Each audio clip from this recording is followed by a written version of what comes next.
Okay, so in the following video, I'm going to talk about the effects of alcohol on the body with regards to someone who eats generally quite low calories, so not taking a lot of nutrients during the week and even on the weekends, but comes to the weekends and they binge high on alcohol, but also on food, so they're not getting a lot of nutrients into the body.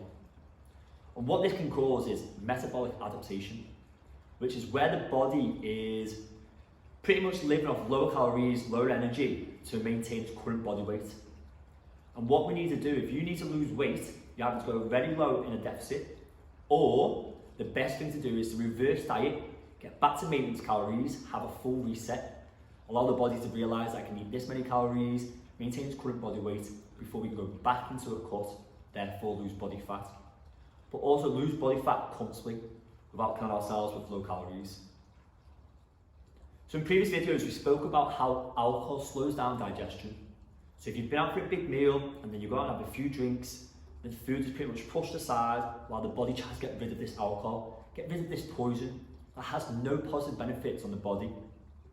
But also, the body craves nutrients for optimal health. Not just your carbs, your proteins and your fats, but your micronutrients, your vitamins and minerals. So we're doing a lot of drinking and we're pushing that aside. We're not allowing the body to absorb the energy that we need. But also, if we're taking in a lot of alcohol as opposed to nutrients, so we're doing more drinking as opposed to eating, then again, the body's going to have lots or much less nutrients to perform optimally. So in the following video, I'm going to use a generic person who needs around about 2,000 calories to maintain their current body weight with the activity level that they are doing. Now, one of the things that I've noticed over the time of coaching is some people religiously eat the same sort of things, which isn't an issue. They may eat maybe 1,500 or 1,200 calories because that's what they've been told by past coaches or what they've seen on MyFitnessPal, and eat 1,200 Monday, Tuesday, Wednesday, Thursday and Friday.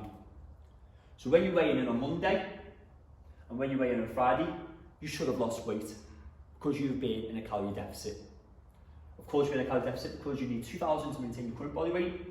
Whether you've ate 1,500, 1,200 or even 1,000 calories, you've ate less than what your body needs. Therefore you will lose weight. Now the issue actually is the weekend. On a Friday, you stick to the same routine, eating the same sort of things, but it comes to Friday, you finish work and you fancy a bit of downtime, seeing some friends, have a couple of drinks socially.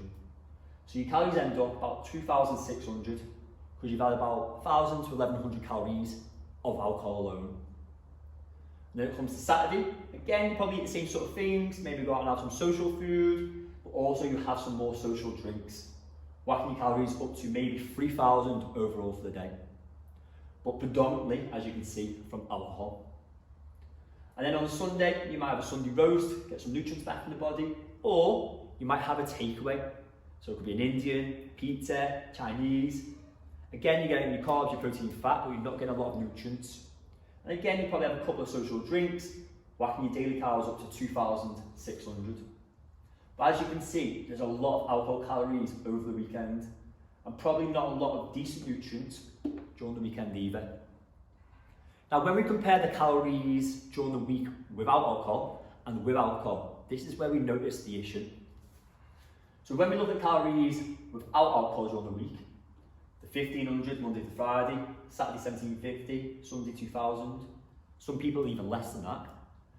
We notice that the average daily intake of calories would be 1,607. So if we need 2,000 calories to maintain our current body weight and we're only eating 1,607, we are in a calorie deficit, therefore we should lose weight. But when you add alcohol to the mix, so our calories go up to 2,600, up to 3,000, 2,600 again, during the weekend, the average amount of calories we consume then is 2,028. So just a little more than what we need to maintain our current body weight. And what you can see is we're in a vicious circle and a series of yo-yo dieting. During the week, we're in a deficit, so we're low. On the weekend, we're high, we're in a surplus. And again, it's a series of yo-yo dieting, which is not good for health. And the main thing to realise is, if you're only feeding the body on average 1,607 calories per day of food, but are you feeding it quality food, your micronutrients being your vitamins and minerals, then you're depleting the body of a lot of energy and a lot of nutrients. because it needs 2,000 calories to maintain its current body weight, and you're only feeding it 1,607, nearly 400 calories less.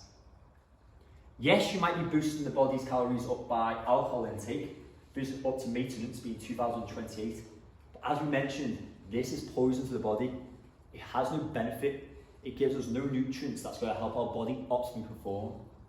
So the thing we need to focus on is getting rid of the alcohol and realizing that we're actually trying to survive optimally off much less food than the body actually requires. So if you're only feeding your body on average around about 1,607 potentially quality food, as opposed to its necessarily needed 2,000 to maintain, then something has to give because your body hasn't got the nutrients that it needs to optimally perform. And that something is metabolic adaptation. Your body is not going to perform optimally. Your sleep's not going to be optimal, your training's not going to be optimal, your brain function's not going to be optimal, your cell reproduction and everything else. Something has to give. So the body then becomes less efficient, surviving off less calories. And for us to start losing weight, you probably need to go deeper in a deficit, which I would never advise because it's not optimal or healthy. Or we reverse diet, bring those calories back up to maintenance of potential quality food, reset the metabolism, and then we go into a cut, a healthy cut. I hope that helps and I hope that makes sense.